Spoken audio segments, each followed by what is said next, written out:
wanted to take your money, but I never knew that man had other plans.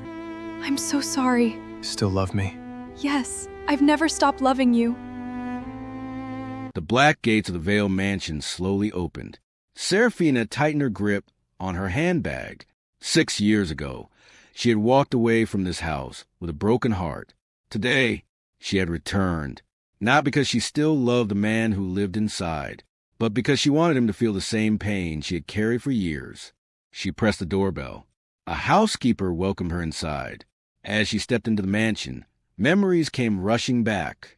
Every corner reminded her of the dreams she once had with Cassian Vale, dreams that had died without an explanation.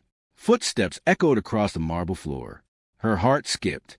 Cassian appeared. For a moment, both of them simply stared. He looked older, more mature, but his eyes, they were exactly the same. Seraphina? She forced a polite smile. Hello, Cassian.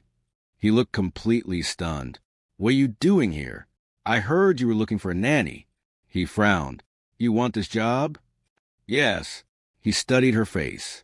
After a long silence, he quietly asked, What happened to you?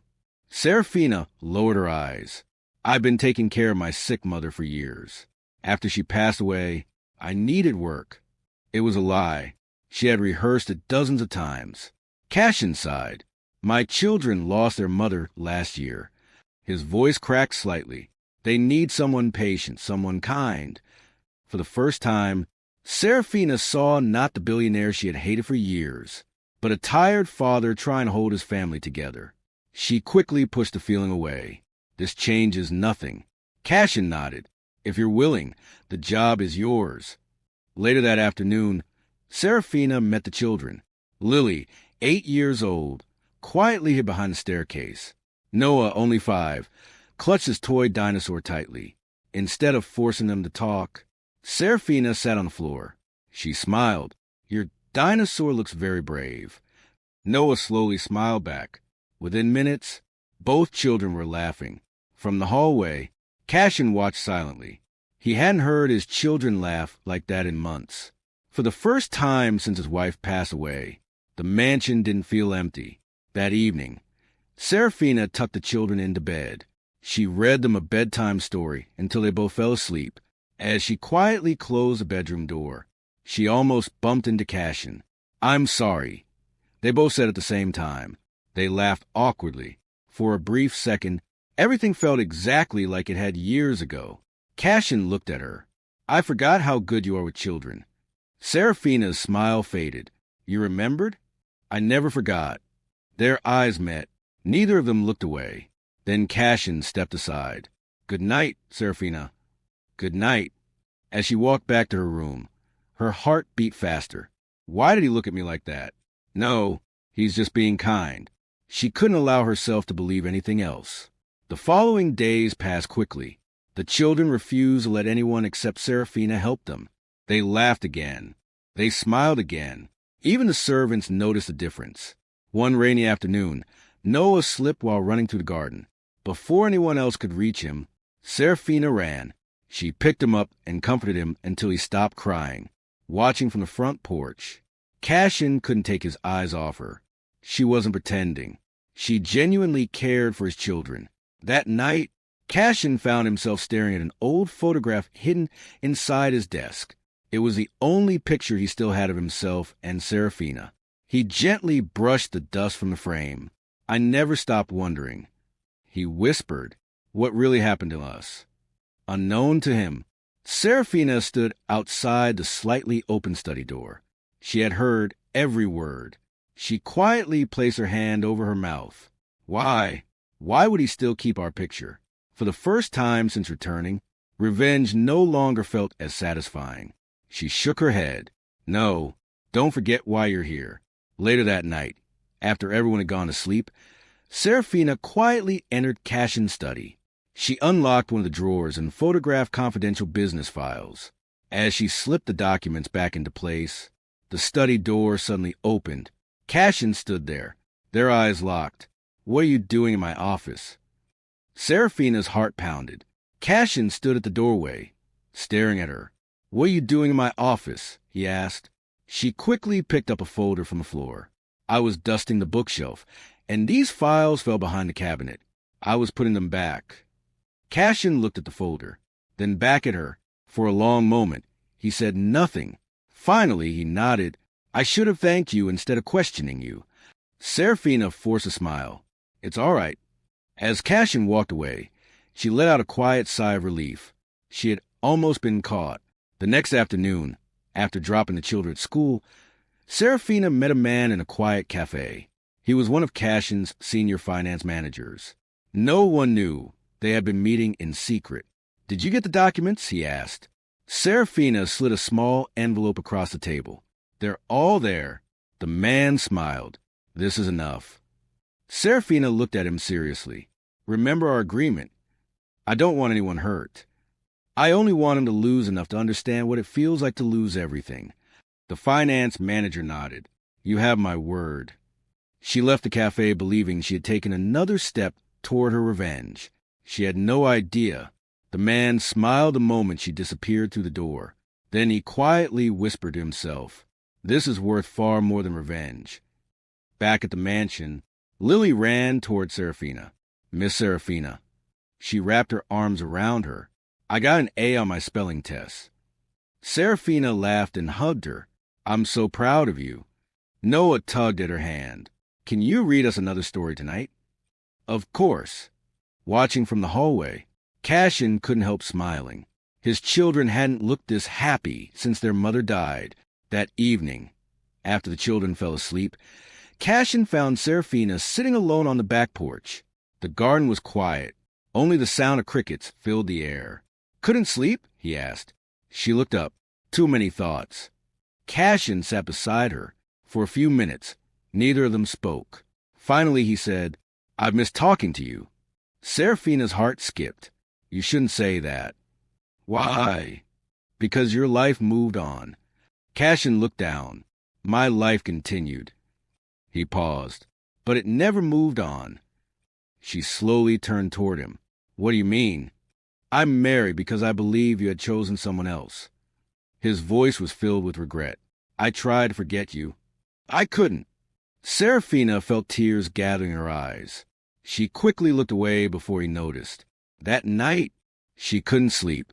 His words kept replaying in her mind. I couldn't forget you. She whispered to herself. Was everything I believe a lie? The following morning, she received a message from the finance manager. Everything is ready. Her stomach tightened. She deleted the message immediately. For the first time, she wasn't excited. Something didn't feel right anymore. She watched Cassian teaching Noah how to ride a bicycle. Every time Noah almost fell, Cassian caught him. The little boy laughed. Lily clapped happily from the porch. Seraphina smiled without realizing it. Then she quietly whispered, What am I doing? She had come to destroy this family. Instead, she had become part of it.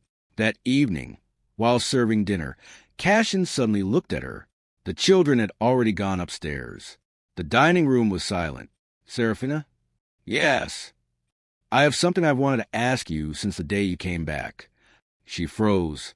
He slowly stood up, walked toward her, until only a few inches separated them.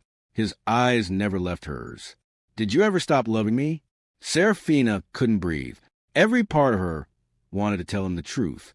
Instead, she stepped back. You shouldn't ask me that. Answer me. Tears filled her eyes. I don't know. Cassian gently reached for her hand.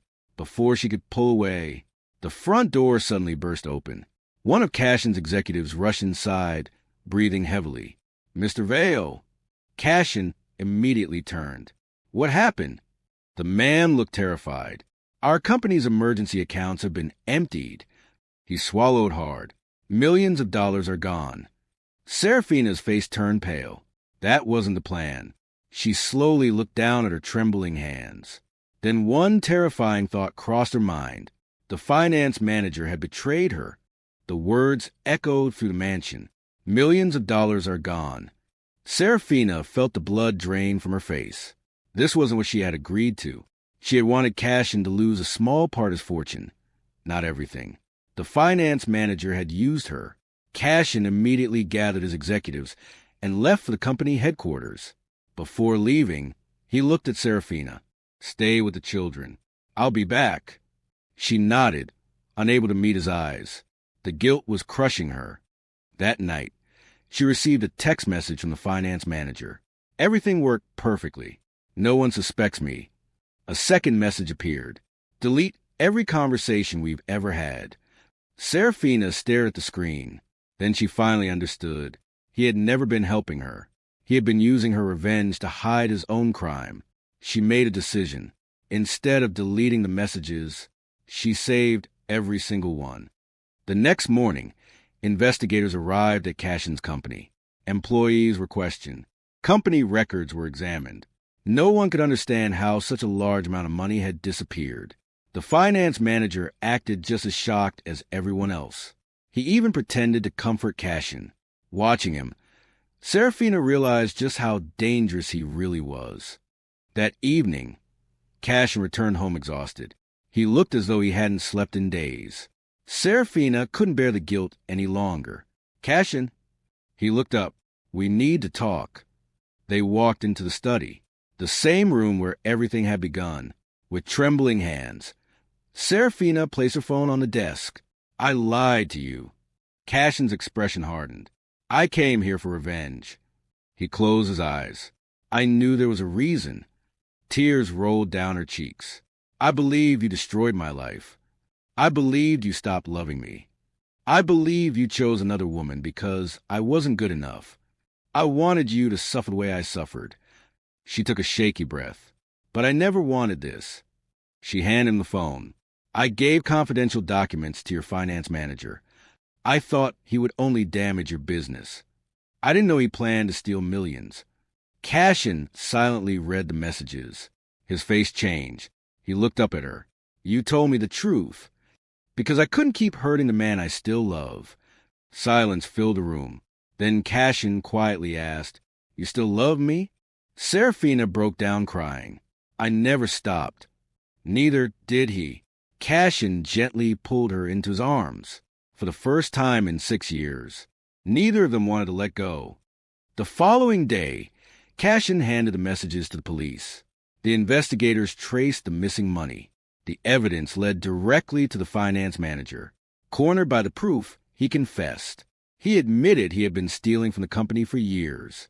When Seraphina approached him with her revenge plan, he saw the perfect opportunity to steal millions more and blame someone else. He was arrested before he could escape. Cassian's company recovered most of the stolen money. Days later, while searching through old company files connected to the investigation, Cassian's elderly family lawyer found a sealed envelope hidden inside a locked safe. It was addressed to Cassian, written by his late mother. With shaking hands, he opened it. Inside was a handwritten confession. His mother admitted she had separated him and Seraphina years earlier. She had forged messages. She had paid a man to pretend Seraphina had betrayed him. She had lied to Seraphina, telling her Cassian had chosen a wealthy woman instead. Her final words read, "I believed I was protecting our family's future. Instead, I destroyed yours. If you ever read this, forgive me." Cassian lowered the letter. His eyes filled with tears. Seraphina covered her mouth.